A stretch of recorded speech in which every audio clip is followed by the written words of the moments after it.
सोचिए कि एक बहुत ही पुरानी मतलब बेहद शानदार हवेली है। अच्छा। एक ऐसी इमारत जो सदियों से खड़ी है।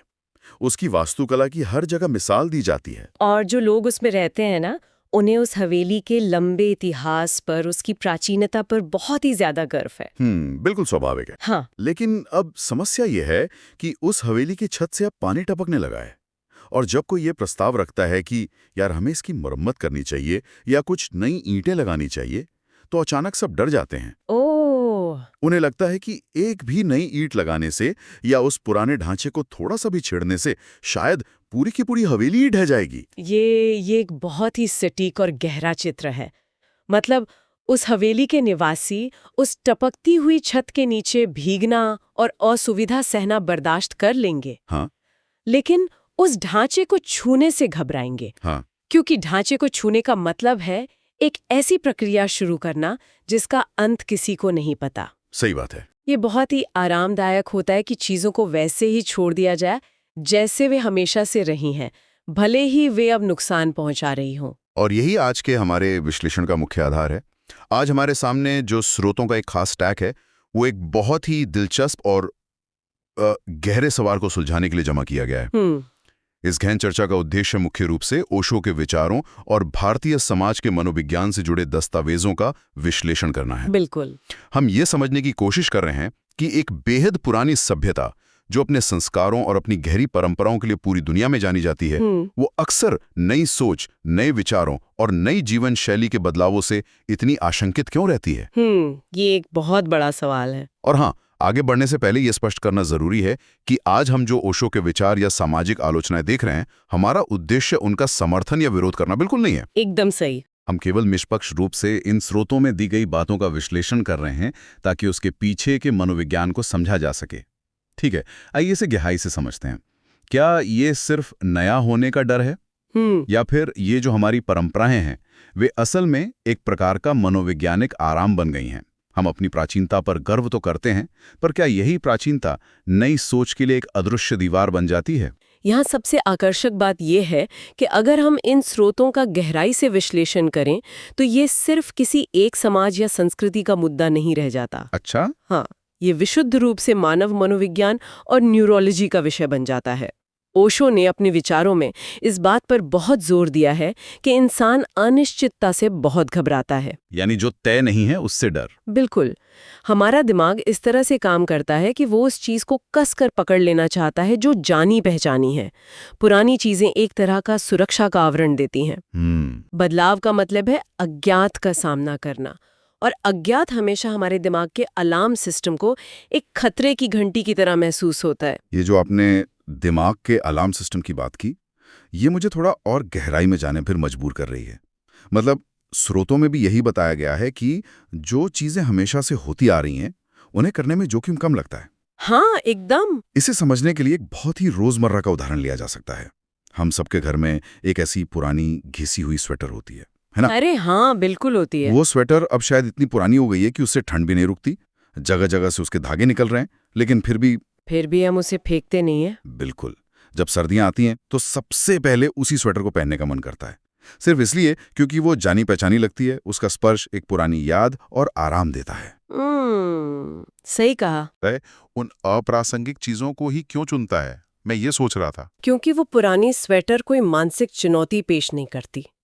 अगर हम इसे विज्ञान के नजरिए से देखें तो इंसानी दिमाग शरीर की कुल ऊर्जा का लगभग 20% हिस्सा इस्तेमाल करता है। बाप रे, 20%? हाँ, और कोई भी नई चीज, चाहे वो एक नया विचार हो, नया रास्ता हो या जीवन जीने का एक नया तरीका हो, उसे प्रोसेस करने के लिए दिमाग को भारी मात्रा में ऊर्जा और ग्लूकोज खर्च करना पड़ता है। अच्छा, तो ये एक बायोलॉजिकल चीज है। बिल्कुल। इंसानी दिमाग मुख्य रूप से ऊर्जा बचाने और जीवित रहने के लिए डिजाइन किया गया है। इसलिए जब हम किसी पुरानी परंपरा या आदत का पालन करते हैं तो दिमाग एक ऑटो पायलट मोड में चला जाता है। उसे हर कदम पर निर्णय नहीं लेने पड़ते। एकदम सही। उसे सोचने में मेहनत नहीं करनी पड़ती। एक मिनट, अगर हम इसे इस तरह देखें, ये जो ऊर्जा बचाने वाली बात है, ये तो एक तरह से इंसान को दिमागी तौर पर आलसी ठहराना हुआ। लेकिन क्या ये कहना हमारी पीढ़ियों की बुद्धिमत्ता को खारिज करना नहीं है? मेरा मतलब है कई परंपराएं इसलिए बची हैं क्योंकि वे वैज्ञानिक रूप से काम करती थी। हाँ, ये सच है। सिर्फ इसलिए नहीं कि लोग डरे हुए थे या ऊर्जा बचाना चाहते थे। क्या हम परंपराओं के व्यवहारिक ज्ञान को नजरअंदाज नहीं कर रहे हैं? ये एक बहुत ही जायज सवाल है और स्रोतों में भी इस विरोधाभास पर ध्यान दिया गया है। ये सच है कि कई परंपराएं पीढ़ियों के संचित ज्ञान और अनुभव का परिणाम होती हैं। उन्होंने किसी समय में समाज को जीवित रखने और व्यवस्थित करने का काम किया था। लेकिन समस्या तब शुरू होती है जब समय बदल जाता है। परिस्थितियां बदल जाती हैं। बिल्कुल। लोग उस परंपरा के पीछे के क्यों को भूल जाते हैं और सिर्फ इसलिए उसका पालन करते हैं क्योंकि हमेशा से ऐसा ही होता आया है। बिना सोचे समझे। हाँ, इसे ही एक मनोवैज्ञानिक आराम या साइकोलॉजिकल कंफर्ट कहा गया है। मान लीजिए कच्चे रास्ते पर बैलगाड़ी के पहियों की गहरी लकीरें बन गई हैं। हाँ, गांव में अक्सर ऐसा होता है। तो जब बारिश होती है तो पानी स्वाभाविक रूप से उन्हीं लकीरों में बहने लगता है क्योंकि वहां उसे कोई रुकावट नहीं मिलती। दिमाग की न्यूरल वायरिंग भी वैसी है। ओह, ये बहुत ही बढ़िया उदाहरण है। नई सोच के लिए एक नई लकीर खोदनी पड़ती है, जो मुश्किल है। इसलिए ये आलस नहीं है, बल्कि ये दिमाग की सर्वाइवल ऑप्टिमाइजेशन रणनीति है। कच्चे रास्ते की वो लकीर वाली उपमा बिल्कुल सटीक बैठती है। पानी हमेशा आसान रास्ता खोजता है। तो इसका मतलब ये हुआ कि जब लोग पुरानी चीजों से चिपके रहते हैं तो वे असल में उस आसान रास्ते पर चल रहे होते हैं। बिल्कुल। भले ही वो रास्ता अब किसी मंजिल तक ना जाता हो। लेकिन देखिए, स्रोतों में एक और बात उभर के आती है जो इस व्यक्तिगत मनोवैज्ञानिक आराम से कहीं ज्यादा बड़ी है। अच्छा। हाँ, हम सिर्फ इंसान के अंदरूनी दिमाग की बात नहीं कर रहे हैं, हम उस बाहरी दबाव की भी बात कर रहे हैं जो समाज एक व्यक्ति पर डालता है। ओह, आप सामाजिक दबाव की बात कर रहे हैं। बिल्कुल। हमारे स्रोतों में एक बहुत ही महत्वपूर्ण और परिचित कारक का जिक्र है, लोग क्या कहेंगे। ये तो जैसे हमारे समाज का एक अदृश्य संविधान है। बिल्कुल। लोग क्या कहेंगे सिर्फ एक मुहावरा नहीं है, बल्कि ये एक तरह का अत्यंत शक्तिशाली सामाजिक नियंत्रण तंत्र है। ये सुनिश्चित करने का तरीका है कि कोई भी व्यक्ति उस तयशुदा दायरे से बाहर न जाए जिसे समाज ने सुरक्षित घोषित कर रखा है। सही बात है। जब कोई व्यक्ति समाज के बनाए इन अलिखित नियमों का पालन करता है तो उसे समाज का संरक्षण मिलता है। लेकिन जैसे ही कोई अलग दिशा में कदम बढ़ाता है, ये तंत्र तुरंत सक्रिय हो जाता है। यहाँ बात और भी दिलचस्प हो जाती है और ये सक्रियता बहुत आक्रामक होती है। मतलब जब कोई व्यक्ति अलग सोचता है या फिर शादी और परिवार को लेकर अपनी मर्जी की जीवन शैली अपनाता है, तो समाज तुरंत उसे जज करने लगता है। हाँ, उस पर फैसले सुनाए जाने लगते हैं। बिल्कुल। स्रोतों के अनुसार समाज में स्वीकार्यता की चाह यानी एक्सेप्टेंस की भूख इतनी बड़ी होती है कि लोग अक्सर बदलाव चाहते हुए भी सुरक्षित रास्ता ही चुनते हैं। एकदम सही। पर मैं ये सोच रहा था, क्या ये डर असल में बदलाव का डर है या फिर ये पूरी तरह से अकेले पड़ जाने का डर है? क्या समाज जानबूझकर उन लोगों को किनारे कर देता है जो इस सुरक्षित रास्ते से बाहर कदम रखने की हिम्मत करते हैं, ताकि बाकी लोग डरकर लाइन में रहें? हाँ, ठीक यही। अगर हम इसे व्यापक संदर्भ से जोड़ें तो सामाजिक स्वीकार्यता कोई आज की बात नहीं है, कि हमेशा से इंसान के जीवित रहने का एक सबसे अहम हिस्सा रही है। मतलब एवोल्यूशनरी तौर पर। बिल्कुल। इसे इवोल्यूशनरी साइकोलॉजी यानी विकासवादी मनोविज्ञान के चश्मे से समझना होगा। हजारों साल पहले जब इंसान छोटे छोटे शिकारी कबीलों में रहता था, तो कबीले का हिस्सा होना ही जीवन की गारंटी थी। अकेले रहना तो खतरे से खाली नहीं था। एकदम। अगर आप अपने कबीले के नियमों को नहीं मानते थे या अलग चलते थे, तो आपको कबीले से बाहर निकाल दिया जाता था। और उस समय जंगल में अकेले होने का सीधा मतलब था भूख या किसी जंगली जानवर का शिकार होकर मृत्यु। बाप रे। लेकिन यहीं पर एक बहुत बड़ा विरोधाभास खड़ा होता है। मतलब आज हम गुफाओं में नहीं रहते। हाँ, जाहिर है। अगर आज समाज किसी को किनारे कर भी दे तो उस इंसान को जंगली जानवर तो नहीं खाने वाले। आज हमारे पास ज़ोमैटो है, इंटरनेट है, स्वतंत्र रूप से पैसे कमाने के साधन हैं। फिर भी ये डर इतना हावी क्यों है?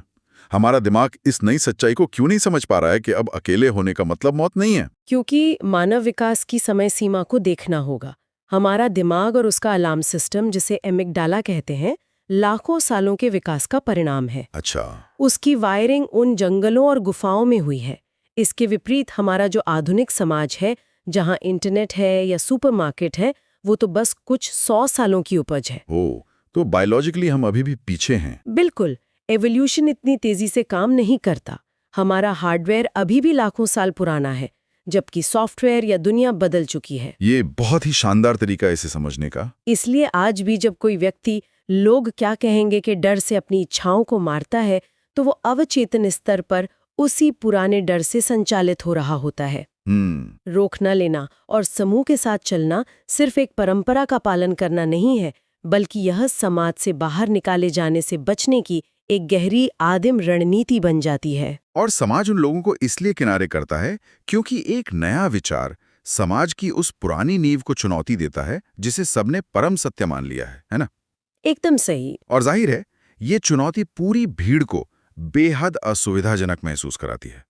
भीड़ को लगता है कि अगर ये एक व्यक्ति सही है तो क्या हम सब अब तक गलत जीवन जी रहे थे? हाँ, और ये विचार अपने आप में बहुत भारी और डराने वाला है। बिल्कुल।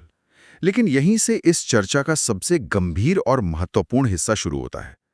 मतलब जब कोई व्यक्ति समाज के इस डर से या अकेले पड़ जाने के उस आदिम डर से हमेशा सुरक्षित और जाना पहचाना रास्ता ही चुनता है, तो इसका पूरे समाज पर एक सभ्यता के रूप में क्या असर पड़ता है? स्रोतों के अनुसार ये हमें परंपरा बनाम विकास के एक बहुत ही तीखे द्वंद्व की ओर ले जाता है। ये एक बहुत ही सीधा गणित है। जैसा कि हमने पहले चर्चा की, परंपराएं किसी भी सभ्यता के लिए आवश्यक हो सकती हैं। हाँ, वे एक साझा पहचान और जुड़ाव पैदा करती हैं। बिल्कुल। लेकिन स्रोत स्पष्ट रूप से इंगित करते हैं कि जब परंपराएं सवाल पूछने की प्रवृत्ति को रोक देती हैं, तो समाज का विकास वही रुक जाता है। हाँ, ठहराव आ जाता है। हाँ, एक ठहरे हुए पानी के तालाब और एक बहती हुई नदी में यही फर्क है। नदी हमेशा नई जमीन तलाशती है, जबकि ठहरा हुआ पानी समय के साथ सड़ने लगता है। एकदम सही बात है। दुनिया हर पल बदल रही है।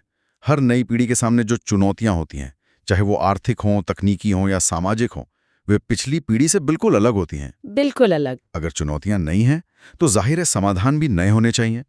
लेकिन जब समाज सिर्फ परंपरा को बचाए रखने के नाम पर नए विचारों को खारिज करने लगता है, तो रचनात्मकता और व्यक्तिवाद पूरी तरह से दब जाते हैं। पर यहां मैं एक और सवाल पे अटका हूं। परंपराओं को तो हमेशा से समाज की नींव माना जाता है, तो हम ये कैसे तय कर सकते हैं कि कब कोई परंपरा एक मजबूत नींव का काम कर रही है और कब वो एक जेल बन गई है? दोनों के बीच की लकीर कैसे खींची जा सकती है? ये एक बहुत ही शानदार सवाल है। इसका सीधा पैमाना है सवाल पूछने की आजादी और उसकी स्वीकार्यता। अच्छा, सवाल पूछना? हाँ, एक नींव जो आपको खड़ा होने में मदद करती है, वो कभी भी आपको आकाश की तरफ देखने से या अपनी जगह से आगे बढ़ने से नहीं रोकती। नींव आपको स्थिरता देती है ताकि आप उड़ सकें, लेकिन एक जेल आपको एक सीमित दायरे में कैद कर देती है जहां से बाहर जाने की मनाही होती है। तो अगर कोई परंपरा आपको एक दायरा बता दे कि बस यही सत्य है और इसके आगे कुछ नहीं, तो वो जेल है। बिल्कुल सही। जब किसी समाज में ये कहा जाने लगे कि ये ऐसा ही है और तुम इस पर सवाल नहीं उठा सकते, तो समझ लीजिए कि वो परंपरा अब नींव नहीं, जेल बन चुकी है। बाप रे। जब परंपरा के नाम पर आज की नई चुनौतियों को नजरअंदाज किया जाने लगे, तो ये इस बात का स्पष्ट संकेत है कि उस समाज का मानसिक और बौद्धिक विकास रुक गया है। ओशो के दर्शन में शायद इसी बात को एक मैकेनिकल या यांत्रिक जीवन कहा गया है ना? हाँ, बिल्कुल। जहाँ इंसान एक मशीन की तरह बस वही दोहरा रहा है जो उसमें फीड किया गया है, बिना ये सोचे कि वो ऐसा क्यों कर रहा है। तो इस सब का असल में क्या मतलब है? अगर बिना सवाल के सिर्फ पालन करते रहना हमारी रचनात्मकता को मार रहा है और हम एक मशीन की तरह जी रहे हैं, तो फिर इसका समाधान क्या है? हम इस ठहराव, इस मैकेनिकल जीवन से बाहर कैसे आ सकते हैं? स्रोतों के अनुसार इसका जवाब जागरूकता यानी अवेयरनेस में छिपा है। बिल्कुल। ये बताया गया है कि बदलाव हमेशा असुविधाजनक होता है, उसमें दर्द होता है, लेकिन यही बदलाव अपने साथ एक गहरी जागरूकता लेकर आता है। अगर मैं इसे एक उदाहरण से स्पष्ट करूं, तो ये बिल्कुल गहरी नींद से जागने जैसा है। मान लीजिए कि कोई एक बहुत ही अंधेरे और ठंडे कमरे में कई सालों से गहरी नींद सो रहा है। अच्छा। वो अंधेरे का इतना आदी हो गया है कि वही उसे सुरक्षित लगता है। अचानक कोई आकर खिड़कियां खोल दे और सूरज की तेज रोशनी सीधे उसकी आंखों पर पड़े। वो पहला पल कैसा होता है? बहुत ही चुभने वाला। बेहद असुविधाजनक। आंखें चुंधिया जाती हैं, सचमुच दर्द होता है। मन करता है कि वापस आंखें बंद कर ली जाएं और उसी सुरक्षित अंधेरे में सो जाया जाए। बिल्कुल स्वाभाविक प्रतिक्रिया है। लेकिन उस कमरे की असलियत देखने का, दुनिया को साफ साफ देखने का यही एकमात्र तरीका है। बदलाव और जागरूकता भी बिल्कुल इसी तेज रोशनी की तरह हैं। इससे एक महत्वपूर्ण सवाल उठता है, क्या इस पूरी चर्चा का ये निष्कर्ष निकाला जाए कि हमें अपनी सारी परंपराओं को जड़ से उखाड़ फेंकना चाहिए? अरे नहीं, ऐसा तो बिल्कुल नहीं है। बिल्कुल। स्रोतों का निष्कर्ष ये कतई नहीं है कि परंपराएं अपने आप में बुरी हैं। असली बात यह है कि हमें परंपराओं को डर या लोग क्या कहेंगे कि उस आदिम दबाव में नहीं अपनाना चाहिए, बल्कि उन्हें पूरी समझदारी और जागरूकता के साथ अपनाना चाहिए। जब किसी समाज में ये जागरूकता आती है तो परंपराएं खत्म नहीं होती, बल्कि वे समय के साथ विकसित होने लगती हैं, इवॉल्व होने लगती हैं। जो काम का है उसे रख लो। एकदम। जो आज के समय में काम का है उसे रख लिया जाता है, और जो अप्रासंगिक हो चुका है उसे बिना किसी अपराध बोध के छोड़ दिया जाता है। और यही बात एक सच्चे और सचेत समाज, एक कॉन्शियस सोसाइटी का निर्माण करती है। बिल्कुल। पूरे चर्चा का अगर निचोड़ निकाला जाए तो वो ये है कि बहस इस बात पर नहीं होनी चाहिए कि कोई विशेष परंपरा सही है या गलत। ये बहुत ही सतही बहस है। असली सवाल ये है कि जो भी परंपरा है, क्या उसका पालन एक जागी हुई चेतना के साथ किया जा रहा है? क्या हम उसके पीछे का क्यों और कैसे समझते हैं? सही बात है। या फिर वो सिर्फ एक मनोवैज्ञानिक आराम का साधन बनकर रह गई है और हम जीवन की अनिश्चितता के डर से उसके पीछे छुप रहे हैं? ये बिल्कुल सही विश्लेषण है। जब लोग केवल डर की वजह से परंपराओं का भारी बोझ ढोते हैं तो समाज एक ऐसी मशीन बन जाता है जो बस पुरानी चीजों की नकल कर रही है, जिसमें कोई आत्मा नहीं है। लेकिन जब लोग सवाल पूछने की हिम्मत जुटाते हैं, जब वे उस शुरुआती असुविधा और दर्द को बर्दाश्त करने के लिए तैयार होते हैं, जिसके बारे में आपने अंधेरे कमरे वाले उदाहरण में बताया, तभी नई खोजें होती हैं, कला का विकास होता है, विज्ञान आगे बढ़ता है और समाज सही मायनों में अगली सदी के लिए तैयार होता है। तो ये बात पूरी तरह से साफ हो जाती है कि उस पुरानी हवेली की छत की मरम्मत करना या उसमें कुछ नई ईंटें लगाना उस हवेली की तौहीन नहीं है। बिल्कुल नहीं। बल्कि उसे आने वाले तूफानों के लिए और मजबूत बनाना है। उस घिसी हुई स्वेटर को उतारकर नए मौसम और नई चुनौतियों के हिसाब से खुद को ढालना ही असली जीवन है। एकदम सही बात है। लेकिन इस पूरी विस्तृत चर्चा के बाद इन सभी स्रोतों और मनोवैज्ञानिक विश्लेषणों के आधार पर एक बहुत ही गहरा विचार है जो अंत में सामने आता है। अच्छा, वो क्या है? सोचने वाली बात है कि अगर किसी समाज का विकास और उसका भविष्य तभी सुरक्षित होता है जब कुछ लोग बदलाव की उस असुविधा को सहते हैं, जब वे लोग क्या कहेंगे कि उस अदृश्य संविधान को चुनौती देते हैं और सामाजिक आलोचनाओं का निडरता से सामना करते हैं। तो क्या यह संभव है कि आज समाज जिन लोगों की सबसे ज्यादा आलोचना कर रहा है, जिन्हें परंपराओं को तोड़ने वाला, बागी या विद्रोही कहकर किनारे किया जा रहा है, क्या वही लोग असल में भविष्य की नई और अधिक प्रासंगिक परंपराओं की मजबूत नींव रख रहे हैं? ओह, ये तो बहुत ही दिलचस्प नजरिया है।